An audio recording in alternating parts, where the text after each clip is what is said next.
I fold my hands and apologize to influencers and content creators. Today we have the luxury of visibility for free, guys. You are not grabbing this opportunity by its balls and creating content, then what are you doing? I think that is one of the biggest mistakes content creators make. Hello there. Good morning. I'm Ravya Arora. I'm a fitness content creator, and this video is for anybody who's looking to get into a similar field. This is in fact my journey. How I started making content, working with brands, what my creative process looks like. All of the scoop is in this video, so make sure you like, comment, subscribe, share. Make sure you're giving me love here so I do keep coming back. I had always grown up as a fat kid, and through school I was a heavy, chunky kid. I grew up with a lot of self-esteem issues. When I came to 12th grade, when we were to decide what subjects we want to pick at university, what I was told by my parents was that study health and exercise science as a backup, so that even if tomorrow you figure out what you want to do and it's nothing to do with nutrition and health sciences or whatever, you at least have that kind of backing. Tomorrow if you want to sprout out and do something in the scientific field, you are eligible to. So with a heavy heart, I went to the UK. I studied at the University of Bath, and the course that I registered for was BSc Health and Exercise Sciences. And I was living alone for the first time in my life, so I was learning a lot of things. One of them being cooking for myself. Oh shit, I spoiled my hot pink skirt, my favorite night suit. Oh no. Okay, I'm back. Cooking was something that was new in my life. What happened was, in the first semester itself, I had gained 20-25 kgs. When I came back to India, my parents were just kind of baffled, because I was already a healthy kid. I was at 60 kgs, but I had come back way healthier. My parents were also like, we sent you to study health and exercise science. What happened to you? Somewhere along the way, I developed an eating disorder called bulimia. I was just not in a good headspace. I came back to India, I graduated, and my parents asked me, okay, now since you studied health and exercise sciences, why don't you start taking up consultations? My mom already did have a nutrition studio. Somebody who has an eating disorder, for them to go out and preach to clients one-on-one, I would just feel like a complete hypocrite. She told me, okay, why don't you just start with making my content? I felt like that was fair. What I was supposed to do was write all her scripts, shoot all her content, edit all her content, and post all her content. So my mom just said to me, how long are you going to hide under my shadow? You can make all this content for me. Nobody knows that you are directing it, editing it, writing it. You should start something of your own. And I'm going to tell you a little bit about how I felt about content creators before this, and then join my hands and apologize to all of them also. I used to have a huge ick of content creators, okay? I used to honestly feel like they don't do much, and they are just on screen, and they sort of make videos and they make a livelihood out of it, and it is so unfair because it seems like such a fun and unreasonably fun and good job. What the hell? That being said, all this assumption that I had about content creators, I fold my hands and apologize to influencers and content creators, because the amount of work that goes into this profession is seriously underrated, because everything on screen has to look perfect. If things don't look perfect on screen, why are you watching me? You will not watch what I put out. This is the full circle point where I thank my parents for forcing me to study health and exercise sciences, because if there is any value in my content today, that is because of the kind of education I had. I was very sure that when I start content creation, I don't want this to be just a random thing that I pick up and do, and then in a couple of days I leave. This was something that for the first time I felt like, okay, I am good at something. People want to watch what I create. One of the biggest things I learned is you have to make things happen for you. They don't just happen. So this is something that was a completely personal choice for me, but I did invest a lot of money from the get-go on the production and on the editing. If you are not utilizing them and delegating your work, how are you going to think of the next big thing? One of my USPs is my nutrition. One of my USPs is my production and the way I film and everything. Your USP can be anything. So the whole idea was, if I want to do content, I'm going to do it properly. I'm not gonna sit on my ass and decide, oh, it's Wednesday, I'm free today, I'm going to make a video. That is not how my content works. My content works in an extremely structured way, and that's why it brings me results.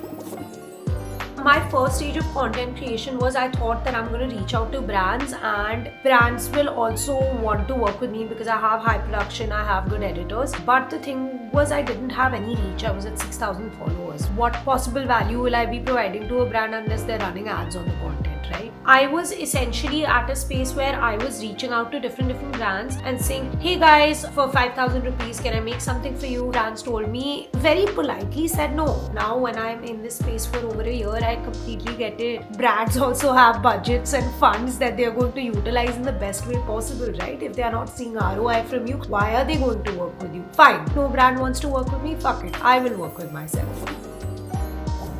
So I started planning my first series, Build a Booty. And now because brands saw that my organic content was performing and people were actually interested, because the truth is nobody is interested to see your ads that you are doing for brands. People are following you for you. If somebody has come to your profile, is following you, chances are they saw a reel of yours, they like that kind of content, they're following you for similar content. Nobody is following you for ads. Even to be appealing to brands, you need to have substance and value in yourself for someone to reach out. After I developed Build a Booty, suddenly brands are offering me more than I was asking a month ago. Then why should I accept any work right now? Why shouldn't I build my personal brand? I think that is one of the biggest mistakes content creators make, that they do not work enough on building their personal brand. If you want to build your profile, your community, it's not going to happen through brand collaborations, my love. It's going to happen through building your personal brand, adding value and building your community, talking to your audience. Those are the consumers of the brand that you build tomorrow. When I got done with Build a Booty and all these brand reach outs were coming to me, that is the stage I hired a manager. I joined an agency. It was okay. I was getting 2 to 3 assignments a month via my manager. What I felt and the kind of person I am somebody to cultivate personal relationships, and I'm someone who truly believes your network is what gets you ahead. If the creator's involvement helps in the long-term relationship with that brand. Another thing I was extremely tight on was my payments. So what I've seen is when you do work with larger organizations, because their rounds of releasing payments are, I think, quarterly, creators also get paid like that. In a lot of the cases where I possibly could, I tried my best to get advances. That is something that I would recommend to anyone getting into content creation. Make sure your payments are clear. When you are working with brands, to read the briefs, see what they want of you. Is it feeling organic to you? Is it feeling like this is you? If it's not, don't do it, because your audience can tell. If I today promote a product that I have never used, don't like, it's going to show on my face no matter how good an actress I am, because I'm not an actress, I'm a content creator. I would just say, if you are planning to get into this space, even the kind of brands you are pushing and the kind of brands you are working with, your face and your name is the one that is pushing it. I think that is when massively the creator comes into play, and the creator has to choose for themselves what kind of a content creator do they want to be. Do they want to make more money, or do they want more audience trust? Because money is good till the time your engagement and your followers and your positioning is good, but your audience is what is bringing that, right? If you want to stay relevant in this space, then you have to keep reinventing yourself. Your content will get repetitive, it'll get tiring, your viewer will get tired of it, you will have to switch content styles. Start off by building yourself. Before reaching out to brands, before going to XYZ agencies, build yourself so these people come to you.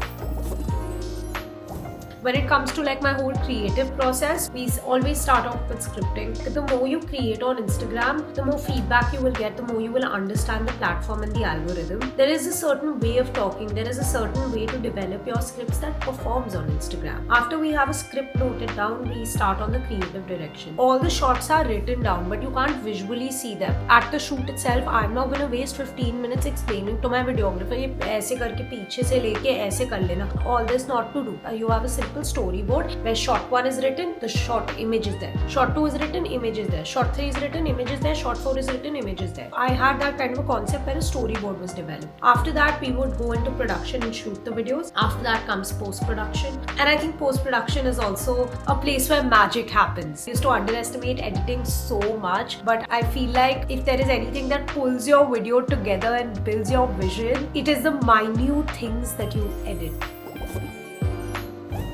Content creation is not the end goal. content creation is distribution. Today we have the luxury of visibility for free, guys. Anybody can pick up their phone and make a video and put it online and develop a community from it if that person seems to have little bit brains and sense for people to resonate with him. This is not the end goal. This is the visibility. This is the visibility for the community or the business you want to build tomorrow. If you are not grabbing this opportunity by its balls and creating content, then what are you doing? What can you bring to the table that nobody else brings to the table? So I would definitely say these are my few tricks and tips. I hope this has been insightful. I'd love for you to subscribe, like, share and comment down below if you have any questions about content creation, and if I can help you in any capacity, I will be right down there in the comment section alongside you. And I wish you guys all the best. I'm gonna get back to my unfinished coffee and my slow Sunday routine. See you.